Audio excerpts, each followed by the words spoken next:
Hello. So, time for our Saturday live stream, which for a while it was Sunday and I mostly did comic books and manga. Now I'm moving it to Saturdays and I'm trying to lean more into hip hop, more back into rap. We will be talking about some comic book stuff too. But the big story I guess of this week was outside of your boy Donald Trump going to getting getting convicted of 34 felonies is Eminem dropping his new single, and it's got like 60 million views in one day on YouTube or something like that. It did an astronomical number on the DSPs. He really, it really, I mean, Eminem will always do numbers. I mean, it's just you can't get away from that. The issue here is, do we really care about this shit for real? Like, um, I'm on a tip where I'm just kind of like ready for Eminem to go away. I've been on that tip for 15 years maybe. It's been time to wrap it up a long time ago. It's not hitting the same no more. This is the best effort he's made. This new single, I should say, at trying to recapture what he had in like 99, 2000. The problem with that is everybody who's old enough to remember that is 20 years older now. And some things are of its time. I think Eminem was a thing that was of its time. It was cutting edge, interesting at that time. He is not that person anymore. I don't think he can make that kind of music anymore. And I don't think he is, I don't want to say irrelevant. 'Cause again, he did huge numbers. It says Double XL magazine says he has 60 million subscribers on his account. And on his YouTube account, and it got like 60 million views on his YouTube almost immediately. In one day he had did so many huge numbers that you can't say that people aren't interested in what they're hearing or interested in him as an artist.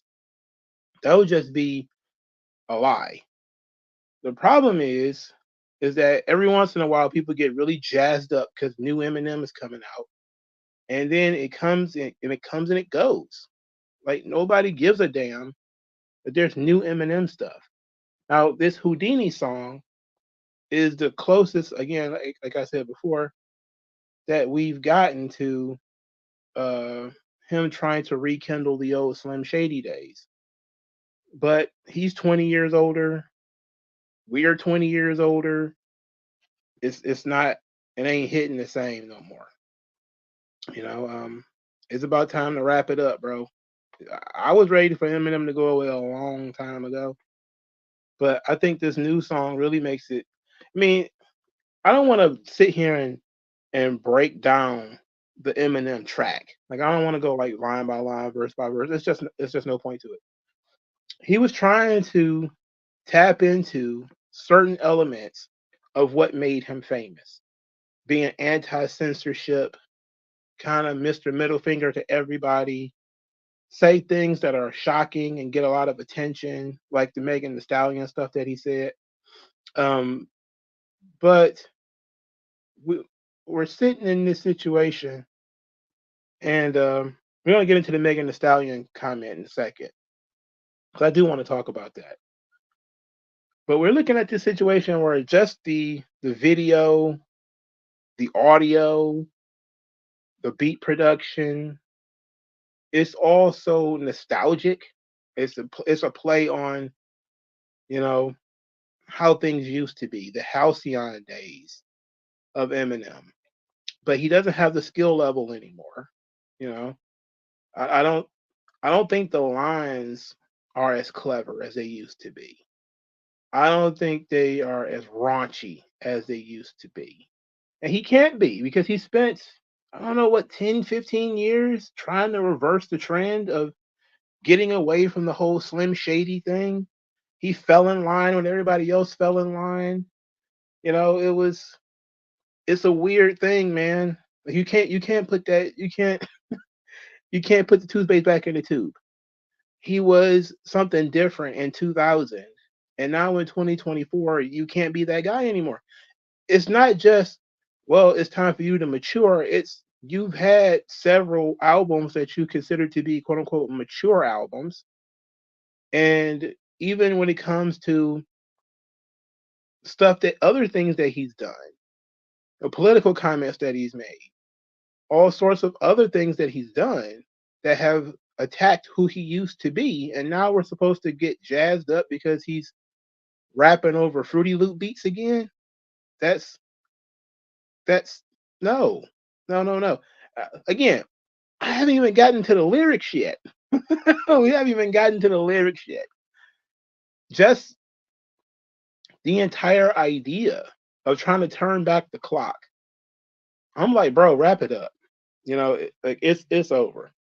I think we're done here with the Slim Shady thing, and maybe that's. And I saw that that's the name of the album is the death of Slim Shady, and maybe that's the theme is he's gonna do this Houdini song that's supposed to be like the big return of Slim Shady and who he used to be, and then the next couple of songs are gonna be um him killing the character off or killing that persona off, and I'm gonna say, admittedly, there was a part where I was kind of like, okay, that's interesting. That could be an interesting thing that the first single is giving you what a lot of people wanted, which is the old Slim Shady.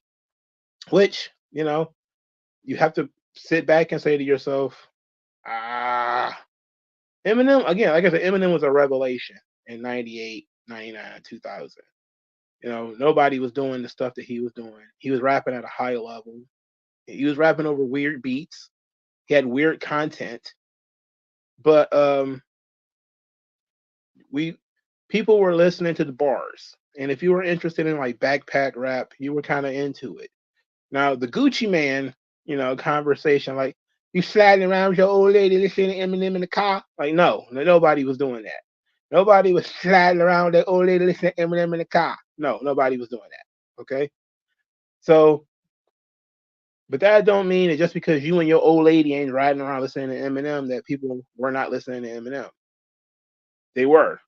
You guys sold way too many records for people to be like, well, nobody listening to them. That includes black people too. There's just a time and a place for everything. I think people were shocked and interested. Black people liked the fact that he could rap, even if they didn't like his content. If you get him in a more traditional rap song, like a Renegade, like he did with Jay-Z, or some of the stuff he did, like Royce the 5'9", that stuff would be more palatable for black people. Some of the stuff that he did that really made him famous, you know, killing his mom on records and putting his baby mama in the trunk of a car and all that kind of crazy stuff. It was cartoonish and it was creative and it was really like grabbing you and holding your attention. But now again, we're 20 years off of that, you know, and I'm not sure we can go back to those days. Uh, and it was really kind of weird trying to see him do that. And I was thinking about like not just Eminem too, because there was a lot of guys who made music of that time or of their time that they tried to mature from it. It didn't really work. And now you really only see them as the colorful kind of gimmicky rappers. And I mean no disrespect, because a lot of these people have talent, but like Ludacris, like Busta Rhymes, you know, they tried to pivot away from like Busta Rhymes tried to pivot away from "Woo Hi, got you all in check" and some of the colorful videos and stuff like that he was doing, and try to do like traditional rap records. Like he started sampling like, oh, Rick James in the Ghetto. You know, he still would do some fun stuff here and there, like Break Your Neck and all that, but mostly he had moved on from the loud, bombastic, in your face Busta Rhymes, because he was a very much a cartoon character. Ludacris the same way. When Ludacris released Release Therapy, he had got away from the Ludacris from before. He was now doing boom bap beats and stuff like this, and people was kind of like, oh, "That's weird." You can't go back and start doing like light versions of "What's Your Fantasy" or "Throw Them Bows." You just can't do it. You just can't go back and do that. So Eminem can't do it either. It's just not going to work out. You were successful at a time with a certain skill level, but mostly the heart and the hunger was different. In the song, we're going to get into some of the lyrics now. And he was talking about getting canceled, but he never said anything in the song that would get him canceled, which is very different from what Slim Shady in 2000 would have done, where he would have just went out there, said things, and didn't care what people's reaction was, or fed off of the reaction. He has spent so many years towing the line, he can't go back out there and start, like he didn't. Once he hugged up like Elton John and all that kind of stuff, bro, it was over. Like it's over. You can't go back to being the rebel once you've embraced the system. And embracing the system is pretty much, especially if you're going to be as successful as Eminem is, it's inevitable that they were going to embrace the system. So Eminem can't go back. I don't see the purpose of this Houdini track. Now we're going to go through this, go through your guys' comments before we get into this Megan Thee Stallion thing because it got a lot of attention. So, um, oop. Prince Noctis says the last good Eminem album was the Eminem Show, and that was in 2002. Yeah, like I enjoyed the first three Eminem albums. I think what was it? The Slim Shady LP, um, the Marshall Mathers LP, which I think is my favorite of the bunch, and I think the Eminem Show was the third one. I didn't really like any of his ancillary products, like the D12 stuff. I could have done without. I think he did a joint album with Royce the 5'9". It was okay. Bad Meets Evil. I think it was okay. But pretty much everything after the Eminem Show, I was just kind of like big old shrug. Relapse, hated it. What was that other one when he was, walking around, doing songs with Rihanna? I'm like, oh hell no. Recovery. I'm like, oh no, oh no, no, no, no, no, nope. I don't like Eminem like that anyway. But I'm always willing to give people an opportunity if they have talent, and Eminem has talent, you know. But then when you start listening to this track, oh my god, we'll get there in a second. AJ3 says a lot of these rappers they were dope when they were on drugs, but now they're sober, they're not interesting. Yeah, that's the case for it. I think DMX was a big one with that too. DMX was on crack before he even started, really becoming famous.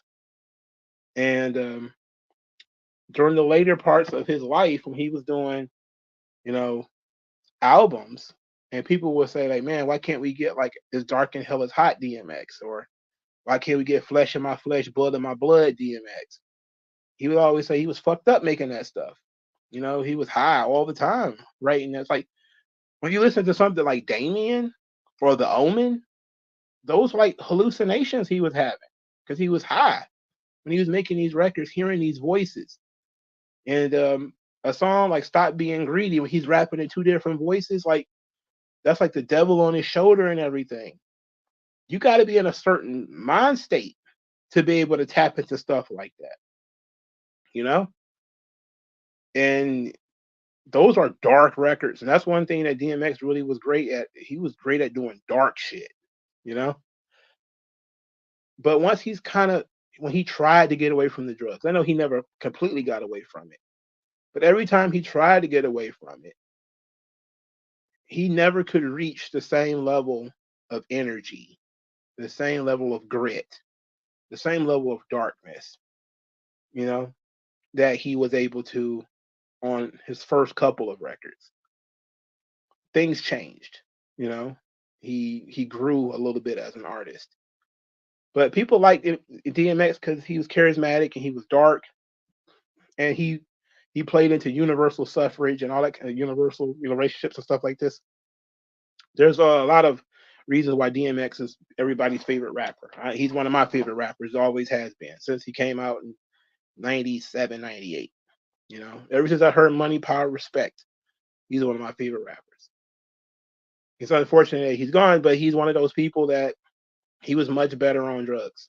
You know, um, Scarface. Scarface was talking about. I remember reading in Double XL magazine that he was high on coke when he made like The Untouchable, and a lot of his first couple of albums was him coked up, writing bars. And those were killer joints like Hand of the Dead Body, Mr. Scarface, The World Is Yours, Mr. Scarface is Back, The Untouchable. Now, Scarface was still very good, even when he kind of cleaned up a little bit later in his career. But he was never the same. BG of the Hot Boys, or the Hot Boys in general. Lil Wayne, when he was everybody's favorite rapper, he was on lean all the time. He was fucked up double cup Wayne all the time. That's why he can't remember none of his lyrics now, because he did 1,000 mixtapes all off the top of the dome. Don't remember none of that shit. And he was fucked up half the time. But he was everywhere, and he was, crushing it. And a lot of people was like, oh, that shit great. He don't remember none of that stuff now. And some of that shit wasn't even that long ago. So you're in an interesting place when you have artists that are on drugs and then they try to get off of them. Because then you realize what the muse really was. You realize what was dragging them, creatively. It was their hallucinations. It was that dark place that the drugs was taking them to. It was making them insightful. It was giving them something to work with. But now that they have sort of clarity, they can't really create from clarity. They have to create from being screwed up. And it's very unfortunate. Hunter Iggy says, "What is your thoughts on Eminem saying he's going to end Slim Shady?" I think Slim Shady's been over for a long time, if we're being honest. I feel like, I don't know how many albums or records he's done since the Eminem show, but I think that was the end for me. I know there's at least 2, Recovery and Relapse, and neither one of those really did anything for me. And he's done a bunch of side stuff afterwards, but I just was never. I was always, Eminem was like, again, he was a cartoon character. He was not somebody I sat down and listened to a lot of on my own. I listened to him, no doubt. I even listened to the stuff that he made before he became famous, like the N-word tapes and all that other stuff that he had done when him and Proof and all those guys were doing things over in Warren. I listened to a lot of that stuff too, the 313 and all that stuff. He's a good rapper. He came in at the right time with the right message in the right, let's say, political environment. And he was a firebrand, but he's not that guy anymore. So yes, it's right to get rid of Slim Shady. But the question is, what is his next act? Because we've seen him do rap without doing the Slim Shady thing before. And it didn't click. Not with me anyway. And it didn't click with a lot of people. He probably still sold a ton of goddamn records. Still one of the highest selling rappers of all time. But that's because he's a pop star, not necessarily because, he's a great MC. That R. Kelly line was horrible. Yeah, it absolutely was. The Black Guy Peas. That was that was that was such a stupid line, bro. And what was even funnier is he was so proud of it, he put it in the video. That's one of those Cassidy try hard punchlines, bro. Like, I listened right after I turned that off. I listened to the whole song. Right after I turned it off, I was like, man, Andre 3000 was right. Sometimes rappers over 40 just ain't got nothing to say. You just ain't got nothing to say. You got nothing to add to the conversation. You know, and Eminem is one of those guys that I don't think he has anything to add to the conversation anymore. You know, he's not the white guy. He might still be the white guy you invite to the barbecue because he's woke as shit. But he's not sharp. That he, and I know he's significantly older now. He's almost 50, I think. Got to be like 48 or something like that. So, but that Black Guy Peas, the Megan Stallion line, I was like, bro, what's this? Yeah, it's called Infinite. I don't. It must have been a song called 313, but yeah, the album was called Infinite, and it had like boom bap stuff all over it. What's the difference between a sadist and a masochist? Well, a sadist inflicts pain on other people, and a masochist inflicts pain on themselves. Um, Him hugging Elton John was a clapback at the gay rights crowd protesting the Grammys for awarding his music. Can you imagine Tom McDonald winning Grammys? Will he get canceled? It just goes to show that Eminem embraced later on the censorship for business reasons, no doubt, but he embraced it and he muted himself for years, so he wasn't the same person anymore. So basically, he killed Slim Shady already.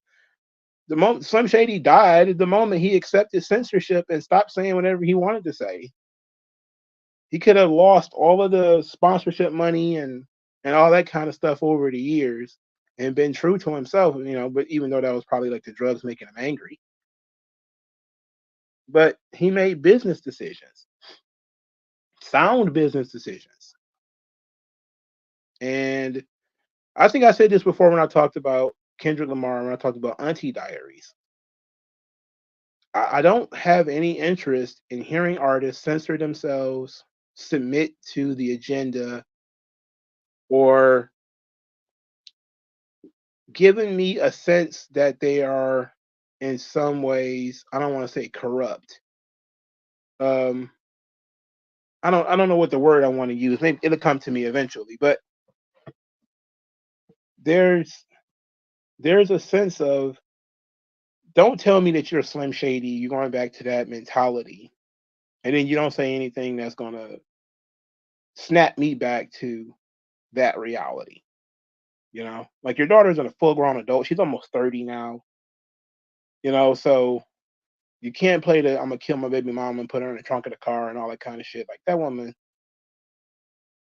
old as you are now. That resentment, that anger that existed when she was little, that stuff's got to be gone to a degree now. You have to reach a place of peace at some point. So that anger and that resentment and that frustration, along with the drugs and alcohol that created that character, that created the music, that created that character, that shit's gone. It's gone. So you can't rekindle that. You can't bring that back. It's just not going to work unless you're going to do drugs again. And that still might not even help you at this point. The Eminem Show was his last great album. Till I Collapse is the greatest Eminem song after Lose Yourself. I'm not really a big fan of Lose Yourself, really. But I do like Till I Collapse. That's amazing. And that's mostly because of Nate Dogg. I love Till I Collapse.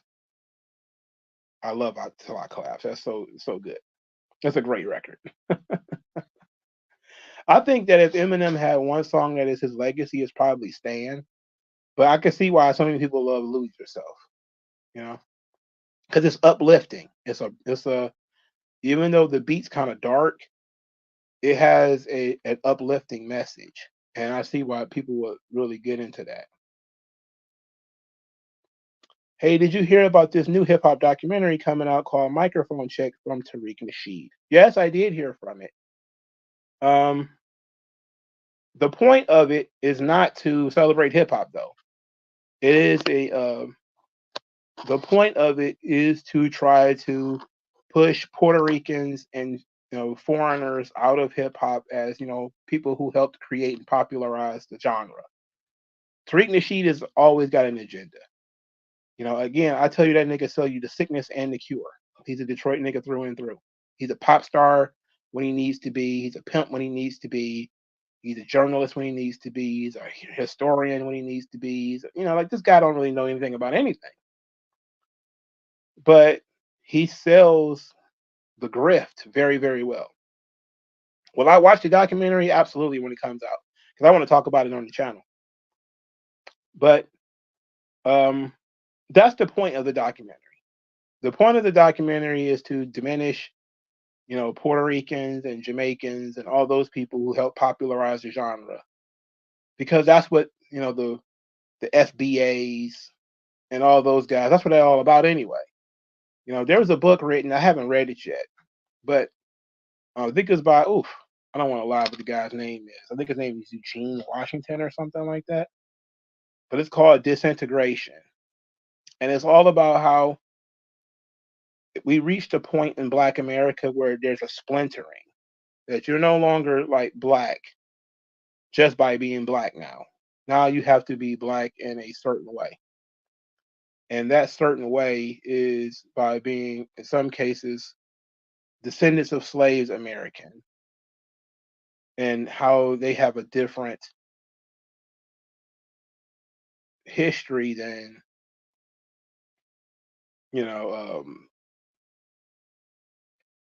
where is that word? Oh, there it is. It's by Eugene Robinson. I heard about this book is this book is 13 years old, but it came out shortly after the Obama administration, because that's when progressivism became fully on board, and you started seeing splits everywhere. So you started seeing splits in Black America among men and women, and then among foreign-born Blacks and American Blacks. Then, of course, Black people, heterosexuals and homosexuals. You started seeing all that stuff. I heard about this book way back then, but I didn't read it, and I still haven't read it.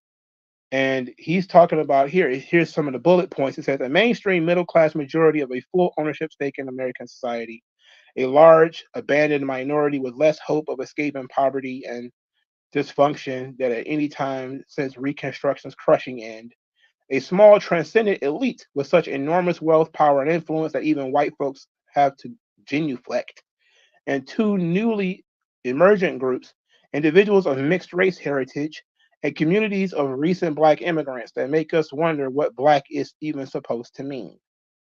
So this is, book is about that, how Black America has splintered into all these different little groups and sublettings and all this kind of stuff. And I forgot where I was going with this. But when you saw that kind of how did I veer off into that? I'll come back to it, because I lost my train of thought. But oh yeah, that's what Tariq Nasheed and all those guys are about. The foundational Black Americans, the descendant of slaves, and whether you marry a descendant of slaves or whether you married an immigrant, or whether one of your parents are immigrants, or one of your parents are white, and all that kind of stuff. You can't be a foundational Black American. They're creating all these in groups, and the whole point of it is just to create that core victim piece, that this is our victim narrative, not yours. We deserve reparations, and only the foundational Black Americans deserve reparations. It ain't about hip hop at all. It's about Tariq Nasheed's agenda. And I already knew that when I found out that he was making it, and I looked it up, and part of it was them arguing about how much Jamaicans helped out in the creation of hip hop, or how much Puerto Ricans really helped with the popularization of things like pop locking and breakdancing, and it kept trying to minimize all the influence and all the help that those communities did, those peoples did to hip hop, even though there is no more of a melting pot than New York City, where hip hop was born. You know, so but it's almost and in addition to that, he almost always talks to the same people. So it is what it is. It ought to be fun to watch and to learn from, but I'm not taking that guy seriously. I don't take nothing he put out seriously. Dream Ultra Crazy says the Megan line was fine. Just I don't get rappers mentioning her worst moment in her life as a punchline is getting old. So let's talk about that for a second. So allhiphop.com says Eminem fans scoff at claims he used Megan Thee Stallion Houdini line for clout. Eminem is still facing backlash over lyrics about Megan Thee Stallion's 2020 shooting and his new song Houdini. It says Slim Shady is being criticized for the lyrics in the first verse. If I was to ask Megan Thee Stallion if she would collab with me, will I really have a shot at a feat? To me, I'm gonna be honest and tell you this is terrible. All right. For starters, this is not a good line. This is not a good line. But even more so, this is a twist on similar comments that he made, I think, about Lauryn Hill.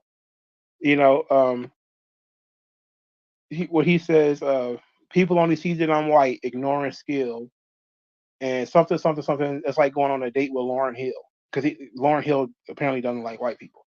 So that was the sort of the him trying to parallel those two things. So, but this is still a terrible line. It's terrible. It's not creative. It's not good. Do I think he did this for clout? No, because it's not a diss. He's not dissing her. He's just mentioning it. So clearly, people are. This is the most cancelable thing that he said on the song. He didn't call anybody a fag or anything like that, which is what he usually does. Or talks about killing some woman and putting her body in the trunk or dumping her in the river or something like that. He mentioned Megan Thee Stallion getting shot in the foot in a humorous way, and it was kind of a mocking way. And people are really well. Megan Thee Stallion has stands. Stan Twitter is taking that ball and running with it. But he certainly does not need her for clout. When you look at the YouTube views that he was able to amass in 24 hours, it's like 80 million views or some nonsense like that, bro. He do not need her for clout. He sold like 20 times the record she's ever sold. And if this record had nothing to do with her, he'd still be more popular than she is. You know. But I am interested in how she would respond to that. Is she gonna diss him? Because I don't think it was a diss, to be quite honest. But was it insensitive? Probably. It was probably insensitive, but I don't think it's that much. I don't think it's that big a deal. Uh, you certainly can't put the toothpaste back in the tube. Can't do it.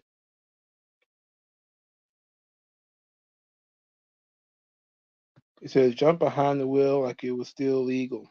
I'm dumb enough to walk in a store and steal, so I'm dumb enough to ask for a date with Lauryn Hill.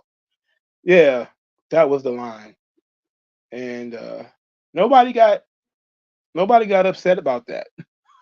Nobody got upset at all that he was alluding to Lauryn Hill being racist because everybody knew what he was about.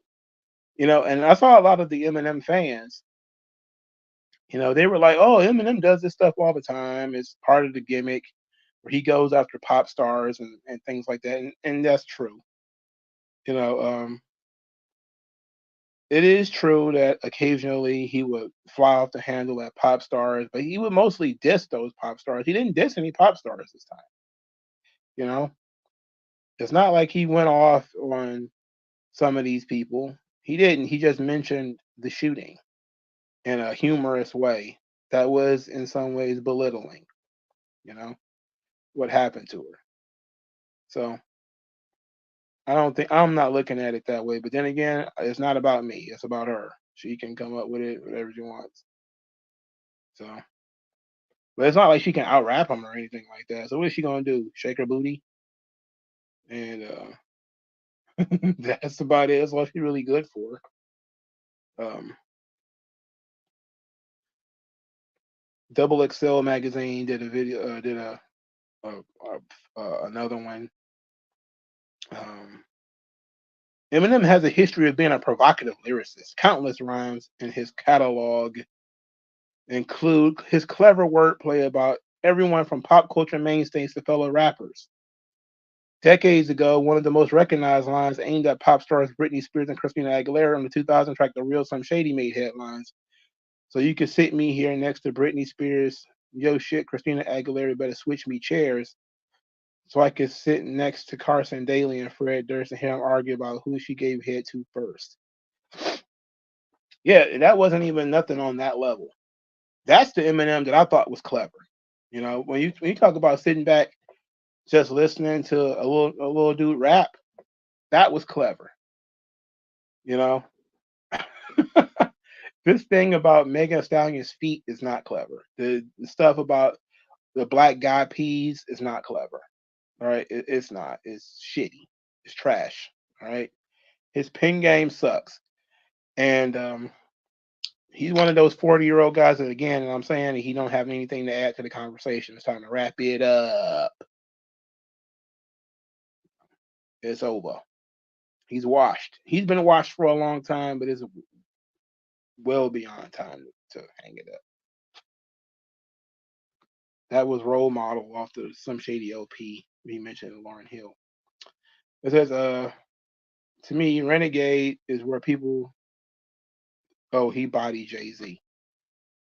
I think he took that as a personal challenge that he had to do a track with a guy like Jay-Z, who was a known lyricist, and he had to do, you know, his thing on that. You know, and that's where I think a lot of people really took him seriously as a rapper. You know, everybody, I think a lot of people saw him as a gimmick, which it's easy to do that when you look at the kind of content that he was making. You have to ask, like, who was the target audience?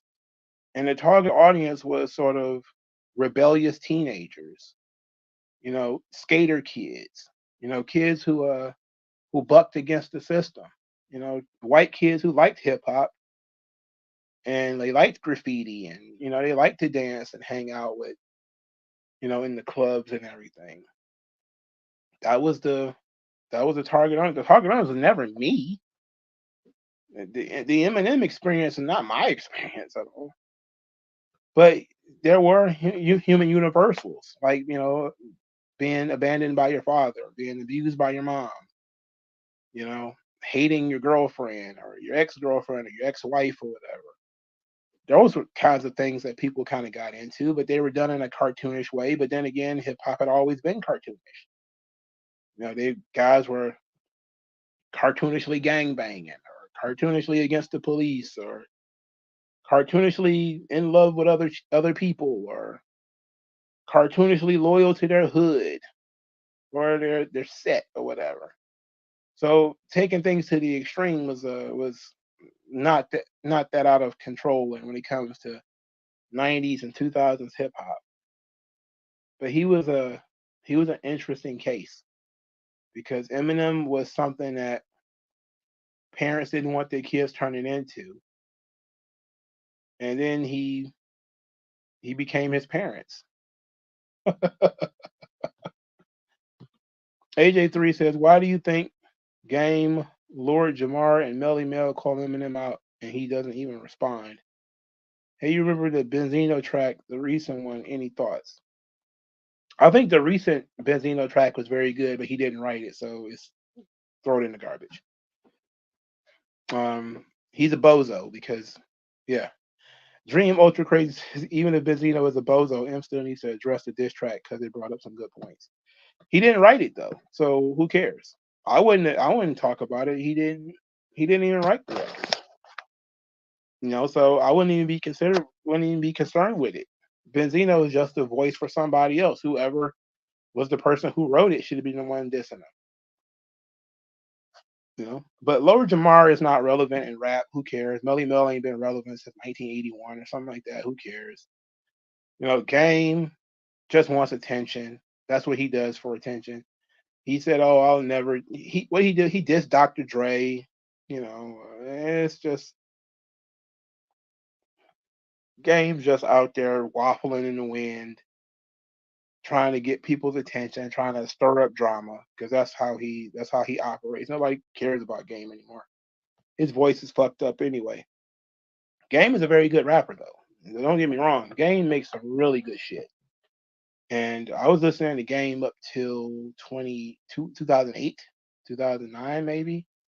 I think what was the one where oh I don't know if it was a mixtape or an album, but um was it Red Room? I don't remember which one it was. But he made some really good stuff. The Doctor's Advocate, all that kind of stuff was really good. And then I just kind of fell off. Well, I quit listening to rap. I started listening to all that stuff. But Game is great. He doesn't know how to market himself, and he alienated himself from so many people when he started dissing G Unit. And then he started saying, "Oh, I love Eminem. I'll never diss Eminem." Did he diss Eminem? Oh, I love Dr. Dre. I'll never diss Dr. Dre. Did he diss Dr. Dre? You know, so, whatever. Smooth Realism says watching UFC, but just wanted to come in and say this is this title is cold. Poor Slim Shady. I didn't know UFC had a show tonight. Who's fighting tonight on the UFC? Do you think it helps or hurts rappers when they peak early? Well, I don't think you really have much of a choice in the matter about when you peak. But I think most people do their best material on their first couple of albums because they're hungry and they're prepared. Sometimes these guys have had stuff written years in advance, and like DMX had written like a lot of his stuff while he was in jail, so he already had stuff like in the can, and there's nothing you could do about it. People are in their right frame of mind trying to tell you who they are, and usually everybody's there trying to help, but mostly the hunger is there when they're early. But rappers peaking early is a normal thing. That happens a lot. It happens a lot. In fact, I would think rap music is the one genre where rarely is the person's best album like their fifth or fourth or anything like that. Makachev versus Portier. Hmm, that's interesting. Maybe I'll watch the UFC too. Shit, I'll probably be ending this stream in about 10 minutes. And UFC don't really give the big fights in the ring to almost 12 anyway. Um, Thoughts on 50 Cent's Diddy documentary? Well, Diddy's in the news a lot, and 50 don't like Diddy. He has never liked Diddy. So I'm not of the belief that anything that 50 does about Diddy is going to be in any way fair. He's just going to make money off of producing a hit job for Diddy and laughing at him. So I don't think that it's an appropriate thing to do. But 50 is petty. He's going to do what he do. The same thing with that Rolling Stone article where like we spent 6 months talking to people about Sean Puffy Combs, and we talked to people he went to college with. And, then they put it behind a paywall, so I couldn't read it. So I was like, nah, I'm good. Besides, I believe Puffy did everything people say he did. We've seen Puffy on we not only have we seen video evidence of Puff physically attacking Cassie, but over the years, we've seen Puff do really weird stuff to people, put people in weird situations. We've seen him abuse his authority on like making the band and shows like that. We've heard so many stories of, like the Locks trying to throw a refrigerator at Puff. There's all kinds of stuff. Like, man, but you have to, it does beg the question though, like who did he piss off that now everybody is got a pistol pointed at him? They're treating Puff worse than they treated Epstein. I don't remember anybody talking about the folks that Jeffrey Epstein went to college with. Oh, Oh, we talked to people that went to college with Puff. Like, why? Why? And it's a whole thing where now we got all this unsolicited gossip. Almost none of this shit can be proven. It's just one of those things now where you're guilty by volume, which is becoming a regular occurrence in our modern justice system or in our just social media in general. If I could collect a bunch of bad stories that I don't need to bother to source, that I don't need to bother to verify, if I just come up with a lot of those stories, people will believe them. Because if even one of them are true, then people believe all of them. Like we saw him beat up Kathy, so clearly he beat up some girl in college. Even though we don't know what the girl's name is, there was no police report, and it was never talked about until now. To me, that's not good. But that's what social media is doing now, man. They used to do it to serial killers, for guys. They used to do it to like a Jeffrey Dahmer. He kills people and eats them. Then all of a sudden they're talking to his neighbors. They're like, "Oh, he was always a weird guy." Talking to people he went to school with and all that kind of shit. Now they're doing it to people who are accused of crimes, most of whom they cannot prove. Again, it's one thing if you can prove the guy did it. It's another thing for you just come up with stuff that you can't prove, especially shit that's like 20 or 30 years old. Diddy's what 60, almost 60, and you're talking about stuff that happened while he was in college. Stuff that was 30 years ago. Like, come on, man. Like, let's be real about this. Let's get him for the stuff that we know he did, and not worry ourselves too much about all the other stuff. Ike the Don says rappers got to have the right people behind them musically. Like when 50 left M and Dre, music stopped being his main focus. Yeah, and 50 Cent is one of those guys that's again rapper over 40, very successful. Now he puts all his focus on doing the soundtracks to his various television shows, and he did a great job. Big Rich Town was amazing. Um, I don't know what the song for BMF is called, but I love that song with Charlie Wilson. Um, my brother likes BMF, and every time I hear that song, I'm thinking like, damn, that song dope, you know. And that's all 50 Cent does these days. Like he don't go out there making albums. He got other side projects. I'm surprised Nas, who has so many other side projects, still makes albums. I'm just Jay-Z doesn't make albums anymore. Boxing was good too. Saudis pumping blood back into the sport. Wilder went sleepy. Yeah, there's people attacking me on Twitter right now because I said that Deontay Wilder is like a modern day Mike Tyson. That Tyson was beating people mostly off intimidation and instilling fear in them. Him being big and muscular and scary. That put people in a sense of fear. Like they was like, "Oh my God, they're gonna kill me." But then once that aura of invincibility left, people just started knocking him down, knocking him out, fucking him up, outboxing him. And that's what happened to Deontay Wilder. Except for he didn't have the Tyson run. Tyson, of course Tyson's trainer ended up dying, which of course changed his mentality and everything. But it's this similar thing. Deontay Wilder was one of the most feared men in boxing for a while. And then people stopped being scared of him. And this is what happens when you're a bully and people are not scared of you anymore. You know, you get knocked out by is a guy Mongolian or Chinese or something? Like I've never heard of a Chinese heavyweight, but the guy's name was like Zhilai Zhang or something like that, and he just put Deontay Wilder flat on his back.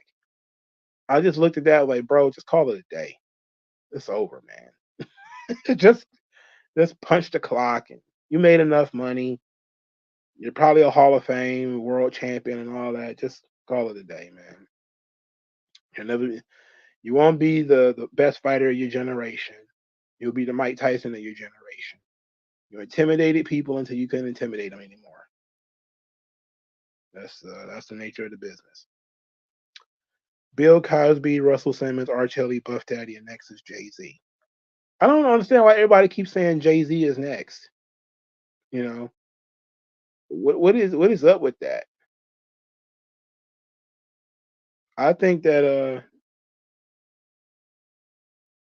Jay-Z is a lot more humble than Puff. He also is a lot more pliable than Puff. I think that when you look at Jay-Z, look how what happened with Dame Dash. He made his decision. He could have rolled with his homeboy, but he's like, nope, I'm gonna ride with the people who are gonna take care of me. So same thing with Dr. Dre. Dr. Dre, no matter how many times you talk about the women Dr. Dre beat up, it never cancels him. And this stuff is stuff that was talked about, well documented, and nobody cares. Various women, D. Barnes, Michelle A., various other women that said that Dr. Dre beat their ass. And these are not, you know, gossip from people who barely know him. These are things people have seen. Some of these are even court cases that were filed. And it never stops Dr. Dre at all from making any of these billion-dollar deals that he ends up doing.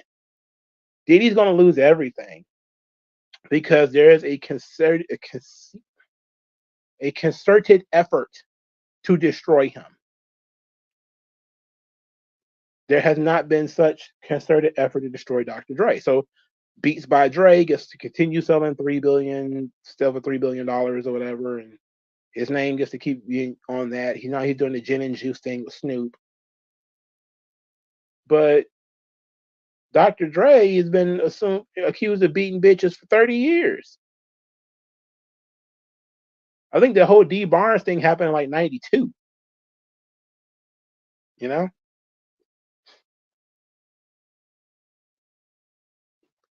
People are picking and choosing when they decide to go after folks. And I think some of this, and I'm about to look this up right now before I say it. I'm gonna hold my tongue before I say it because I don't want to be a conspiracy theorist. I want to make sure that this is correct.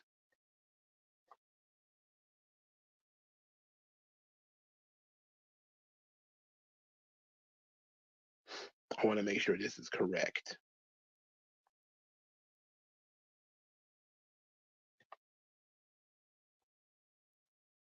What is Eminem's best album? Bro, I couldn't even tell you. Probably, I was a big fan of the first one, you know, but I also like the Eminem show too. So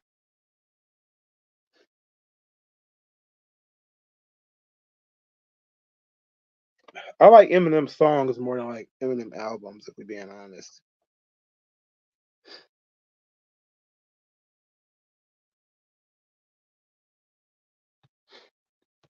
Jay-Z is quiet and moves silently. It'll be hard to get him for the skeletons in his closet because he does business casually. Hmm. Hmm. I just don't understand what they want to get him for. It's like people have just decided that Jay-Z is the guy they want to get rid of, but they haven't figured out for doing what, in what way. There's a lot of people out there who are like, "Oh, he's into the Illuminati and all that kind of stuff," which is technically true. He's really into like some real creepy shit. You know, but nobody can point to me and say this is what Jay Z did. Supposedly, Jay Z has messed around with an underage Foxy Brown, but she denies it.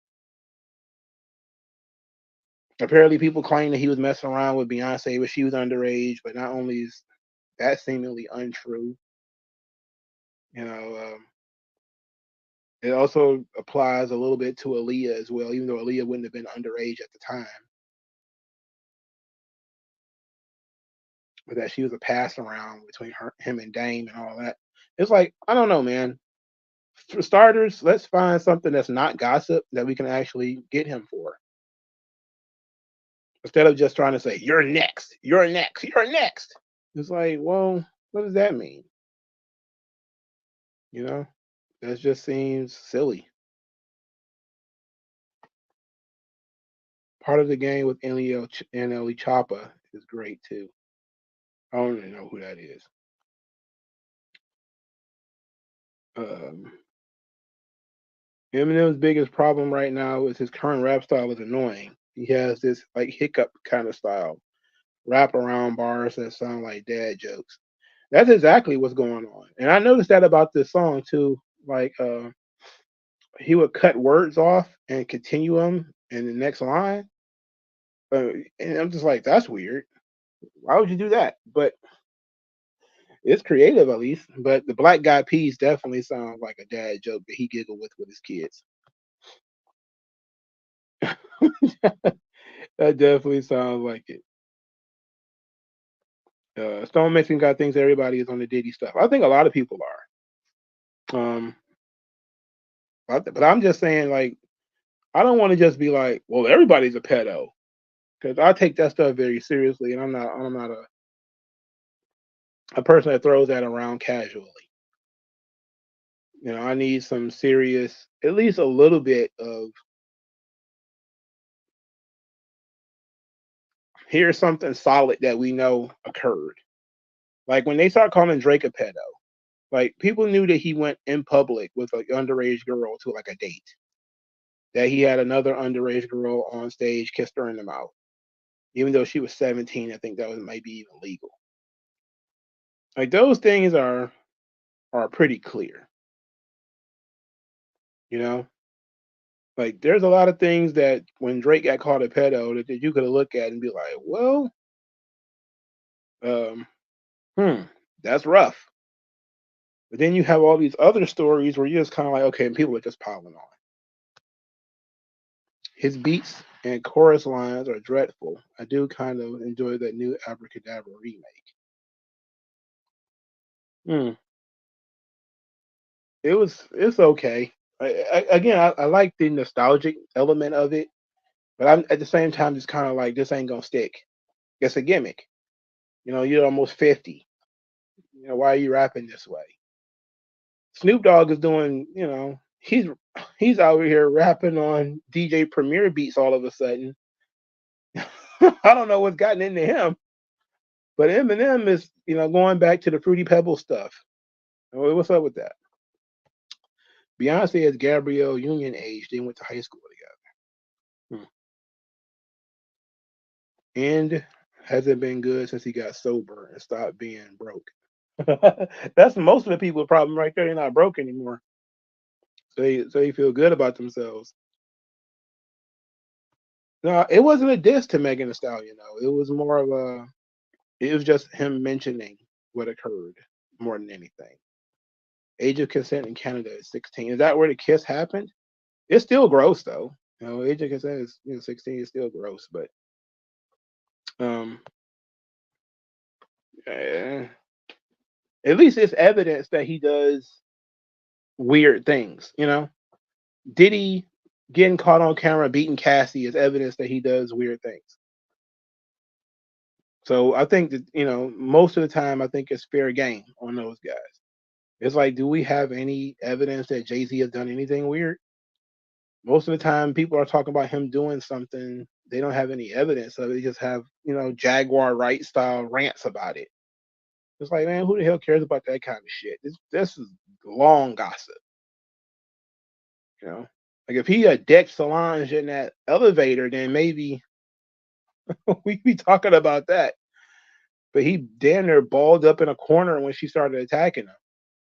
This dude's like 6'4". He should just like pressed her against the wall or something like that, bro. So I think he's pretty safe. Unless some weird shit comes out, he's pretty safe. Nobody cares. Nobody cares about the Illuminati shit, really. And that's something that can be proven. And I know, all the Egyptologists, they're running around like Beyonce is not a Satanist. What she was doing was stuff based in Egypt and voodoo and all this. And like, yeah, right. Okay. Najee Savage says, "Yo, Mongo, that Kendrick and Drake beef was corny to me. Like how Kendrick called him a colonizer, pedo, and steal Twitter insults. I like, I like the beef. I thought the beef was great. It's legit that two guys don't like each other, and and they finally boiled over. It's about time we got back to those days of rap music where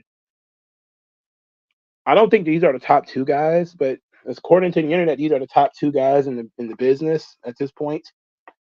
Kendrick Lamar had like $100 million tour, so he's not a broke fella. And for these guys to butt heads at that level, that's the Jay Z and Nas of this generation, you know. But people say that all the time. People say that about Ether, that all he really is call him a fag and make up stuff about him. Even though a lot of what Nas said had some validity to it, just like a lot of stuff that Kendrick said had validity to it. But then again, you just hit him up with the same thing. Fat motherfucker, this. I fucked your bitch. Can't prove that. There's a picture of Faith Evans and Tupac because they met when she did some vocals in California at one point, and people took that to mean, oh yeah, they absolutely fucked, even though only people who can confirm it are Tupac Glazers that smoked his ashes, which is like top tier gay shit if you ask me. Um, Whatever. The problem with the Kendrick and Drake is they're both sissies. Dudes that ain't about that life, they ain't gonna do anything. Detailed Jay Z conspiracy theories. I don't care about conspiracy theories. What is what can you prove that he's done? Like I don't like him for snaking Dame, you know, but Dame has made it easy to make the decision. Like everything Dame has done since him and Jay Z split has made people look at Dame in a way that he's a hater. Even if that's not the case, he just comes across like a hater. Like Jay Z almost never talks about Dame, but Dame talks about Jay Z every other week or something like that.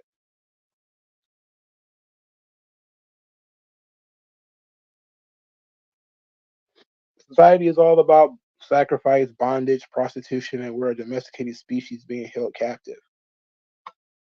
I have no idea what that means. You're over my head now, bro. What about Benzino? And why should I care about Benzino? He don't even write his own raps.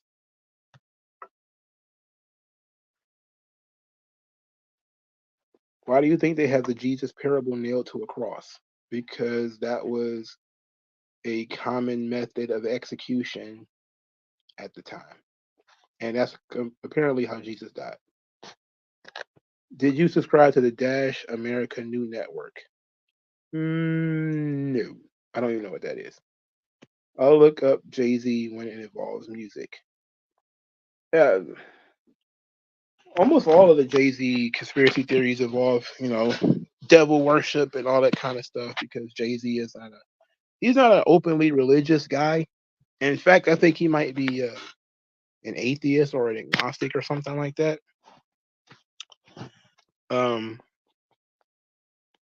but in terms of him doing stuff that I would find really, really objectionable, pedophilia, I haven't seen any evidence of that kind of shit.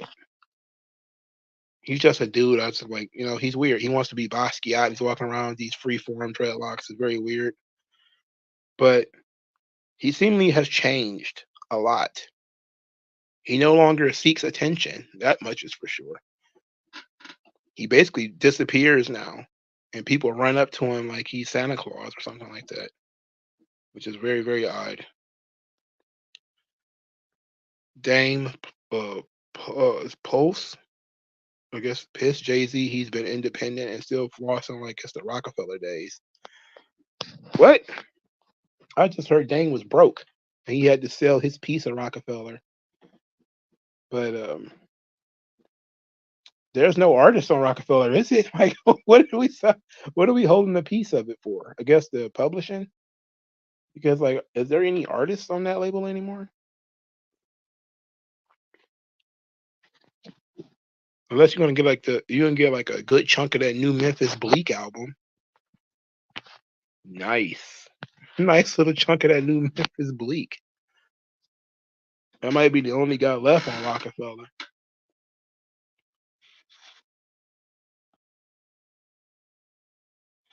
You're not allowed to be a real man in their society. It's against their law.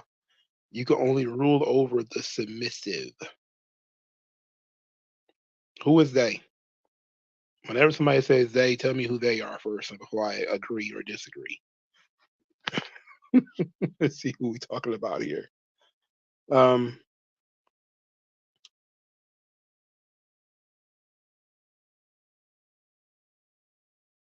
TTG247 says Cap. I don't know about Cap. Cap what? They are the Jews. They're always the Jews, aren't they? They 95% of the time mean the Jews. But he might not mean Jews, so I don't know. I'm gonna give him a chance to say whether they're the Jews or not. Would you listen to the Beanie Siegel album that's been talking about? No, no, I don't want to hear that. And even if it's Beanie Siegel with his current voice trying to use AI to get his old voice back, still don't want to hear it. That's gross. It's it's demonic. I don't like it. It's weird. It's weird. It's very weird. I probably would listen to one song though, just just to see how it would turn out for artists. Like I don't like auto tune, and I think like that changes who you are as a musician. But to have an artist say my voice is gone, I want to recreate my old voice. Oh, then we can get DOC back too. That would be great. DOC, all the songs he wrote, he can pop up again and go back to rapping, except for he can change his voice back. That would be great. Dame said he sold his shares of Rockefeller to Cameron and Mace. Oh yeah, and they were supposedly I remember them laughing about that. They're so grimy. They're grimy as shit. But they're some funny guys, man. But Dame ain't got no fucking money, man. Well, he got money clearly, but he just got sued for a couple 100,000 racks or something like that. He should have been able to have it.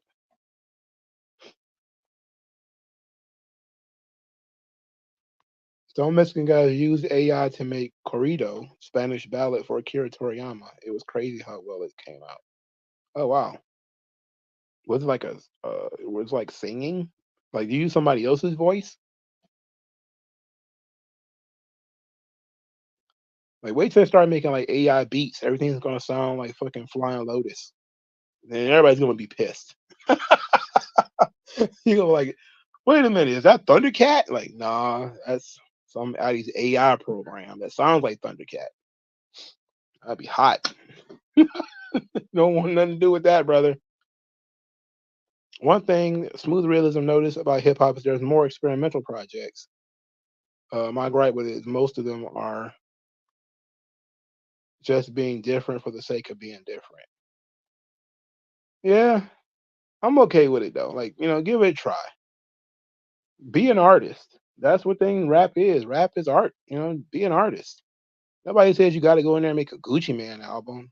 Let Gucci Man make Gucci Man albums. You make whatever kind of shit you want to make. And if it catches an audience, who knows? You might actually start something that might be a nice little trend. You might end up like D4L or them Franchise Boys or something. What's my thoughts on Vince Staples? He's funny. Um, I listen to Vince Staples as a rapper, but he's kind of boring because there's nothing really about him that stands out to me. So it's not like an absolutely I need to go listen to him. I know he just dropped a new mixtape or album or something like that, and people really like it. I haven't listened to it because outside of listening to him do interviews and be funny, I haven't really had a desire to listen to Vince Staples rap. But I did like the new Lupe Fiasco single, Samurai. I did like that. I thought that was fun. Um, Cameron and Mace laughed about their artists on Rock Nation, still waiting for a Jay-Z feature. It was some grimy dudes, man. I'm telling you, Cameron and Ace and Dane, it's some grimy fellas, man. They're always up to no good. Society is a zoo farm, prison, orphanage, brothel. Well, all those things are different things. You got to make up your mind. Fernando Major Quinn says, "Are you going to watch Deadpool and Wolverine when it comes out?" Yes, I will. I really don't want to though, because I think we watched the trailer here on the channel a couple weeks ago, and I didn't get what the fuck the movie is about. Like, I don't know what the plot is, you know, and I don't understand why there's another Wolverine movie after Logan, which was a great ending for that character, but now apparently it's the same Logan. He's back. I guess I want to see the movie because I want to see how they're going to put it together and how it's going to lead to the X-Men and all that stuff. And but I didn't really like the last Deadpool movie, and I think Wolverine should have stayed dead. But I'm willing to give it a shot. I'm willing to give it a shot and sit down and watch it. Why not? What's the worst that could happen? It's a bad movie, and I just turn it off like halfway through, like I do most movies these days. Computerized fart sounds, but their lyrics are still the same. Hmm? I feel like I missed something. Real Harlem niggas, Cam Mason. Oh yeah, absolutely. And you can hear the grime in their voice. Like when even when they're laughing, they're up to something. It's like an inside joke that only they get. And no wonder JC had a problem with these guys before. He's not in on the inside joke. He's the punchline and he don't know it. Smooth Rhythm says, I mean, yeah, at least they're trying to experiment, but it seems like to shock Lady Gaga hip hop. Well, you know, Wale?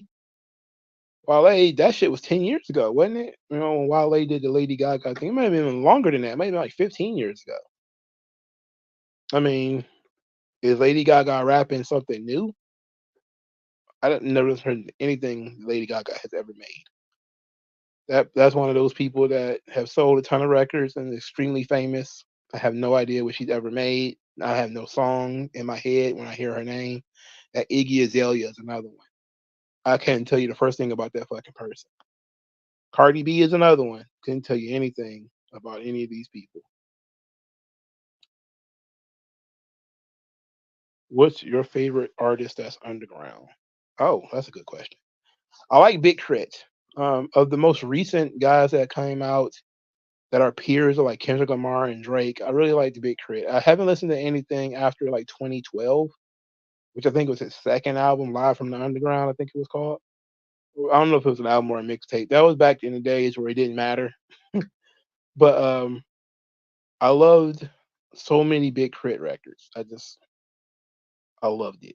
The dude is tremendous. He's one of my favorites. Um, let's see. I'll have to put my thinking cap on for this one because technically, like DJ Quick is underground.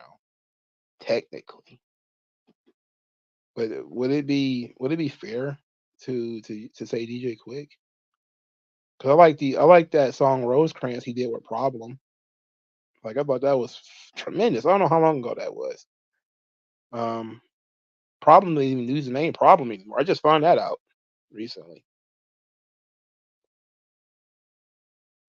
Ransom is his favorite underground rapper. Oh my goodness, Ransom is a rappity rap nigga, man.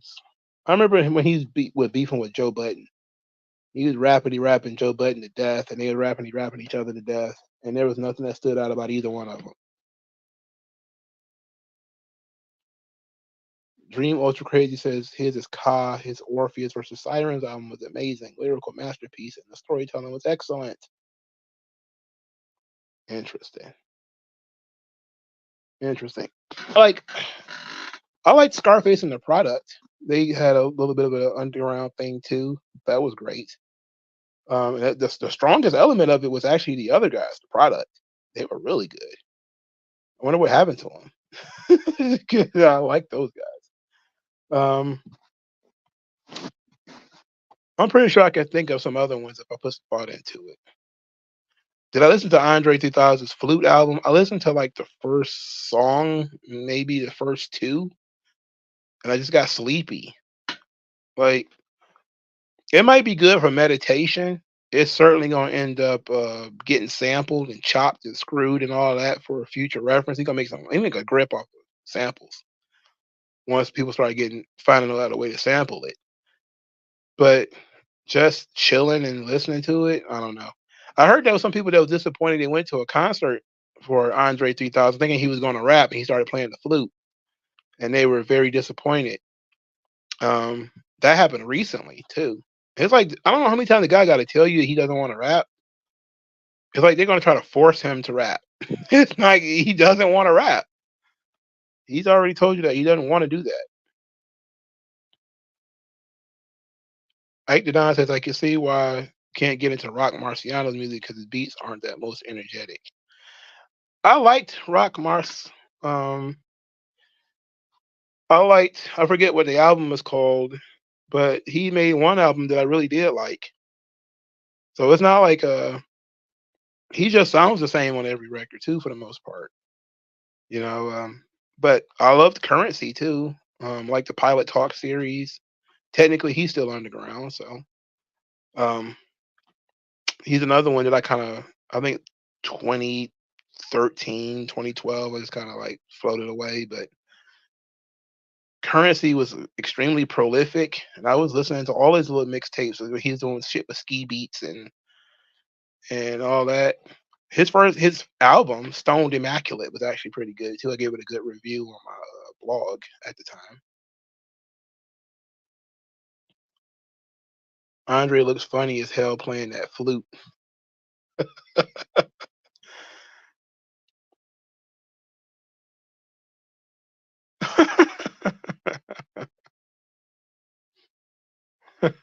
Great value rock. He says Andre did what other rappers can't do, admit when they got nothing to rap about no more and add to hip hop. Yeah. Um, but him picking the flute as an instrument to start playing is very odd. Like most rappers tend to get into the guitar, Scarface, Lil Wayne. Lil Wayne is not a good guitarist, by the way, but Scarface is. But it's great. Started getting into the home stretch here. You get into scary hours. Andre is spreading BS limiting beliefs. I don't know if that's what he's doing. He's just basically talking about himself mostly. But the thing is, what he's saying about himself applies to people like Eminem. Like he has nothing to add. You know, that's why I was hoping Eminem was going to add something to hip hop, but I don't see it. Like Scarface, not Scarface. What the fuck? Ghostface. He just had an album out recently. I listened to a couple of tracks, and it sounds like Ghostface. It didn't sound like he fell off at or anything. He sounds like Ghostface, and he's talking the same shit that Ghostface always talked. So that's good. But Ghostface never changed up. He's always been the same dude. He's been the same dude for 30 years. You know. So if you like Ghostface Killer in 1998 and you liked him in 2000 and 2008, you're gonna like this new one too. It's consistent. The only thing is he's getting a little bit older. His joint with Nas is very good, by the way. His joint with Kanye is actually pretty good too, even though Kanye is Kanye, which is weird. I have no idea what I'm objectively balancing on the ball is talking about. He's just going on and on. I have no earthly idea what's going on there. Um, Most of these seem to be connected in some way, but it seems to be something about young girls and men being connected. I don't get it. Smooth Realism says rap ain't physical, man. You can be old as hell and rap. Some are there are some people who should hang it up though. You can be old and make gold though. Unfortunately, M isn't one of them. Yeah, look, you could. It's never You know, oh, Jim Teacher ain't supposed to rap, like LL Cool J said. It's never a thing where a guy gets too old to rap. But with age, everything changes, and your physicality, oof, does change. Breath control changes, voice changes. The speed of your thought changes, how sharp you are mentally changes, your pen game changes. There's a lot of different things that change when you get older. You know, how you write, your concepts, your thought process, the beats that you pick, that might date you right there. You don't want to rap on Metro Boomin beats.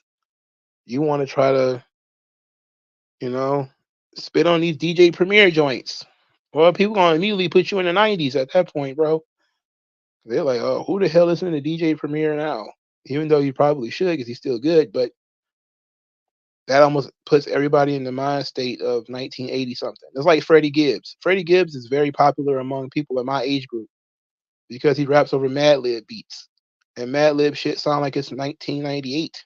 Like that's exactly what it sounds like. It's boom bap shit. It's great, and it fits great. Well, it fits his style. You know, that's why I was surprised everybody liked Meet the Grams when it came out because Alchemist does not make modern rap beats. All the Alchemist stuff is dark, is looped like that.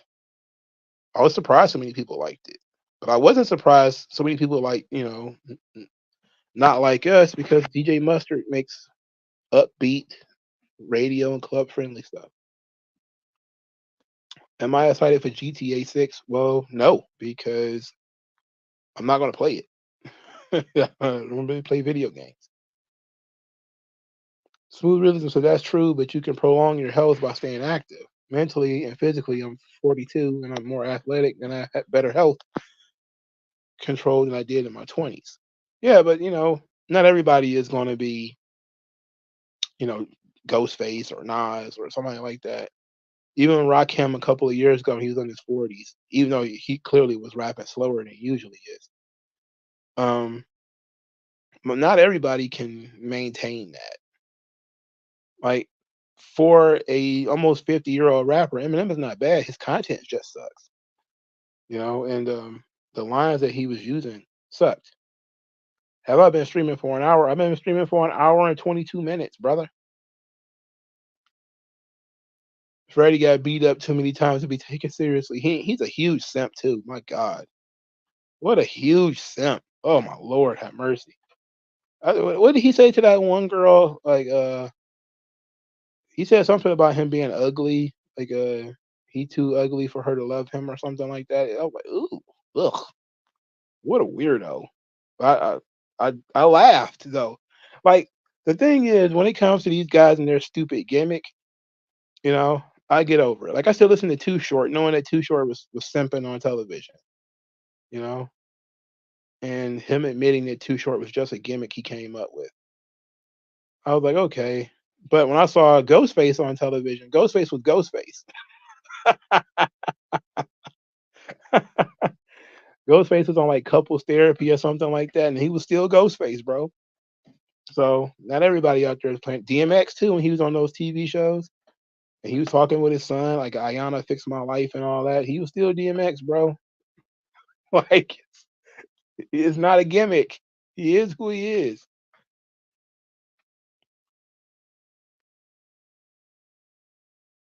Dream Ultra Crazy says, I wish Kendrick had legitimate proof on Drake about him lying about his daughter on Meet the Grams. If that's true, then the diss track would have been one of the best diss tracks in a while.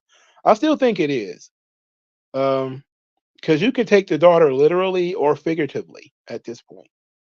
Um, now that we know that the girl probably doesn't exist, which she might not exist. But then again, there might be some NDAs floating around because Drake did pay off some NDAs. People don't know that, but he did. So it might be a thing where you could take it figuratively. But I think the creative element, the writing of letters to every member of the family and all that could be some really good stuff. My day was all right. I didn't do too much though. Drake isn't helping himself out with the accusations, ghostwriting, and him texting minors. Yeah, I mean, this is stuff that is, documented, which is why it holds weight. People believe it.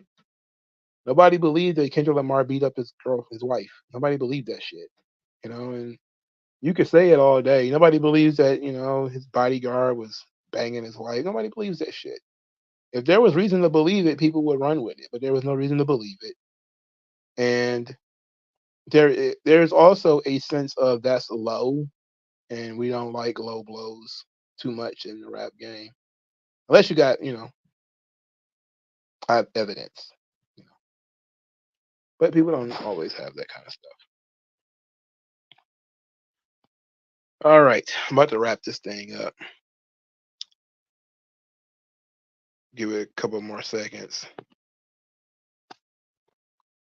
If you're moving weird like Drake, you shouldn't be competing in a rap battle. Yeah, but I think that he didn't expect people to bring. He expected people to bring it up because he talked about it in the AI joint. Um, like he tried to preempt it, but when he was in the Tupac voice, saying that say he like young girls and all this kind of stuff. But I mean, it is what it is. He knew that was going to happen because other people have said it. You know, I think other beefs that he had said, people are talked about him liking young girls. So he already knew what's up. But Drake is a notorious dirty Mac. He's a nigga always sliding in your girl's DMs and all that kind of crazy stuff. He gonna end up getting beat up. You know, so somebody gonna beat him up one day. Drake is an industry plant, always has been. Well, you know what? I honestly don't disagree with that. Um, but I can see why people would say that he's not.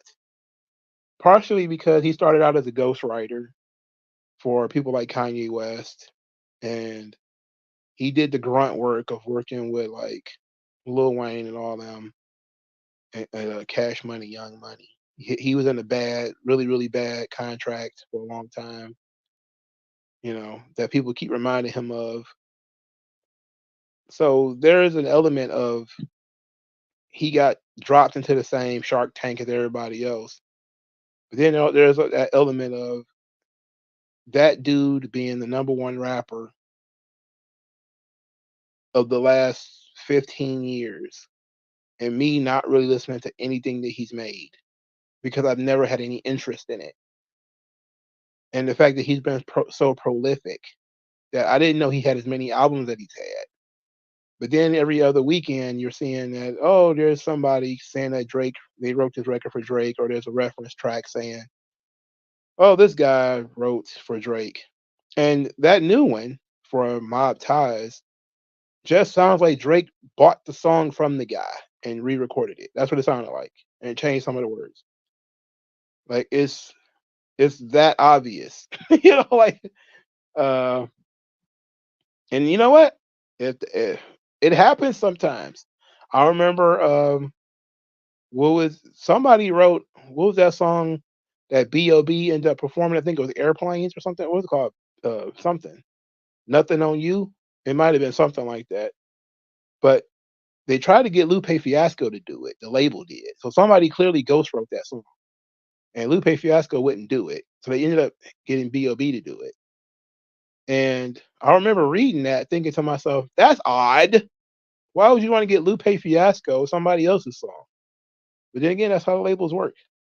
They're in the music business. They don't care about your pen game. Not really. They're trying to make money off this thing. How do you feel about rappers that are great hit makers but not good lyricists like Drake or Ja Rule? I think they should have their own wing of the discussion. The Nellies who don't write their own lyrics. Um, even though Nelly is a hit and miss kind of thing, like he didn't write all of Country Grammar by himself. That's a fact. And I mean the song Country Grammar. Now, some of the other stuff, I don't know. But he admitted that he didn't write all of Country Grammar, the song, by himself. Um, I would imagine the first album probably he had significant help from everybody else. I'm pretty sure it was not what Ali was saying, like, I wrote everything. Bullshit.